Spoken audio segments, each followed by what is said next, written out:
Okay, this is a 2013 CAT Day 1.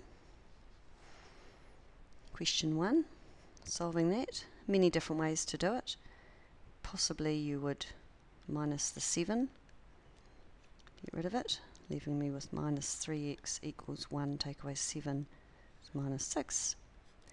Divide both sides by negative 3, x equals 2.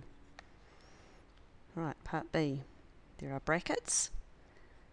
Clearly we need to expand them. Putting in the clause to help ourselves. Right, we've got m's on two sides. Here's the smaller lot of m. So if we get rid of that from this side, what you do to one side you do to the other. Careful, we've got negative 24. Right, adding 15.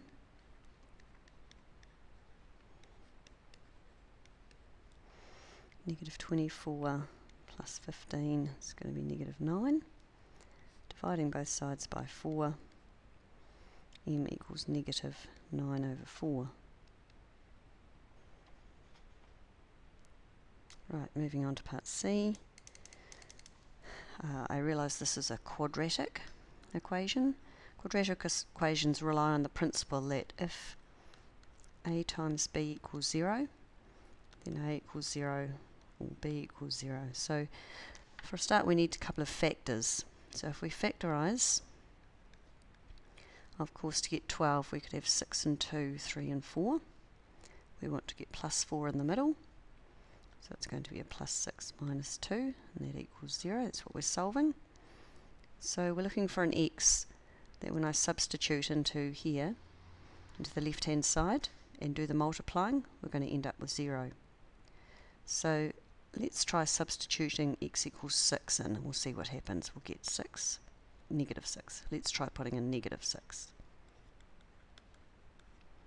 0 times negative 8, which is in fact 0. So one of the answers is negative 6. Like all good quadratics, we know that there's possibly another one. So looking at the quadratic, another good option to try would be x equals 2. So substituting 2, everywhere there's an x. 8 times 0 is 0, which is what we want. So the other option, of course, is 2. And you might have just been able to jump to the answer anyway. Right, part D, it's an inequality. We've got an inequality. Solving it like an equation, but keeping the sign there. This is the smaller side, so I might begin by taking 3x from both sides. Leaving me with negative 5 greater than 7 minus 3 is 4. And now minusing 15.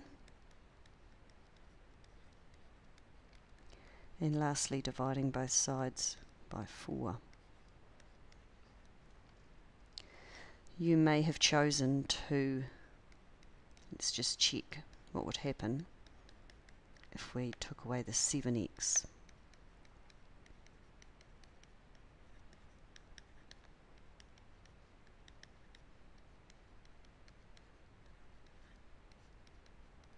Now right at this stage here, because we'd be dividing by a negative, that's when you need to turn the sign around. So in fact both answers are the same. This says x is smaller than negative 5, so x could be a number like negative 6, negative 7, negative 8, something smaller down the number line than negative 5. And similarly on this side, x is a number smaller than negative 5. So we have actually got the same answer here. Make sure you understand what it means.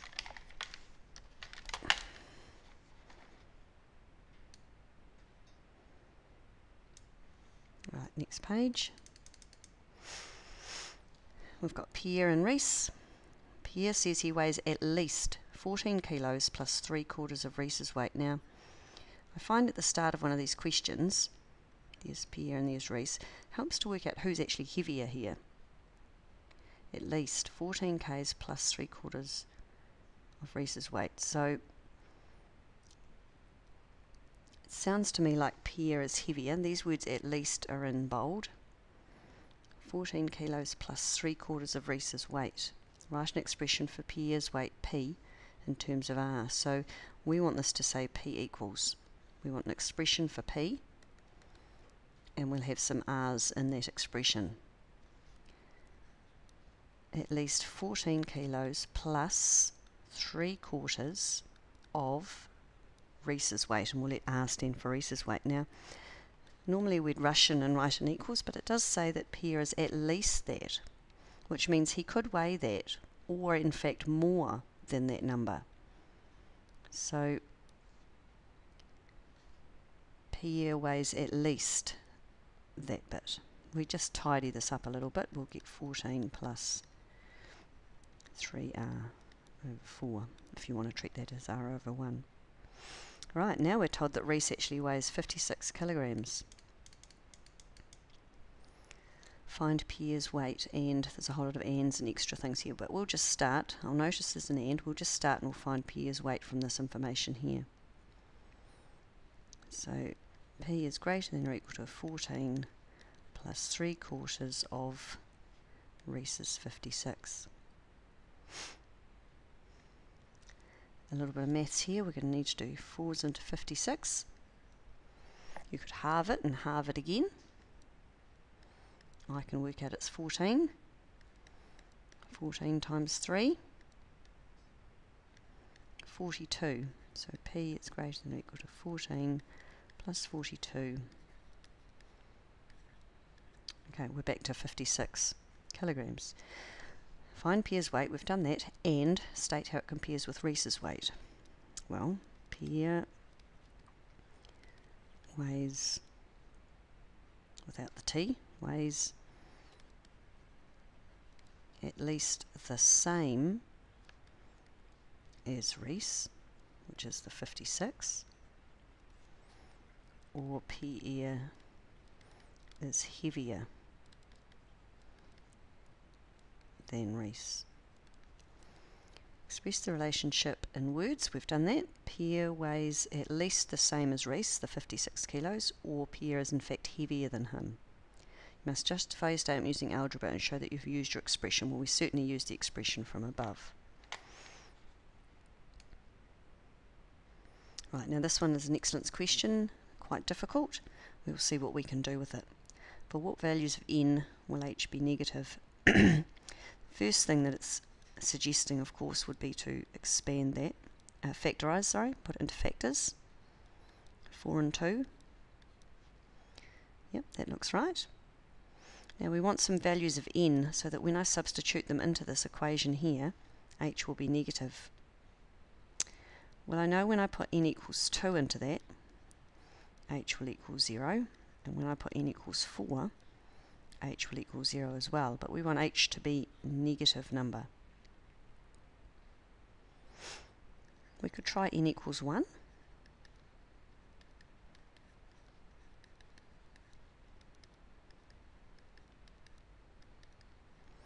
But that's a positive number. We could try n equals 3, which is in between the 2 and the 4. So in fact what I'm trying is a table. Here's n, here's h, we're just trying some numbers, much like we would do if we had a calculator. Not in any order, but it's in order to me. So let's put in 3.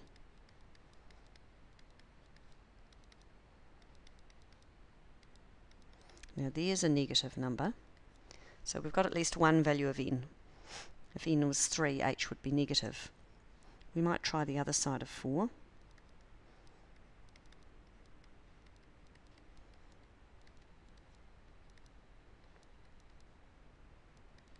It's back to being a positive number. So far we've only found one. Another way to consider this question would be to consider the graph. I know the graph of h would cut at positive 2 and positive 4.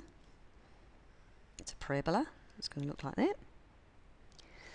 Now when I substitute values for n, which is what this axis is, out comes a value for h. So when I substitute 0 into this expression, out comes the value of 8.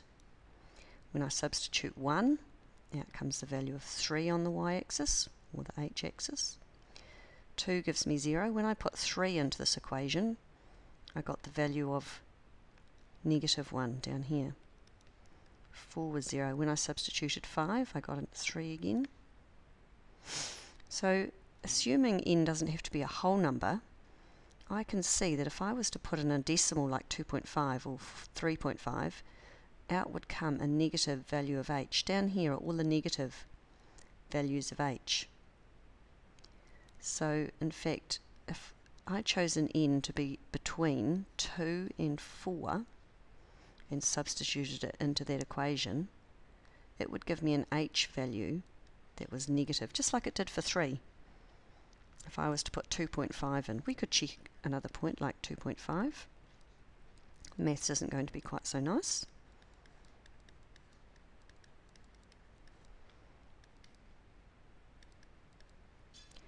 .5 minus 4,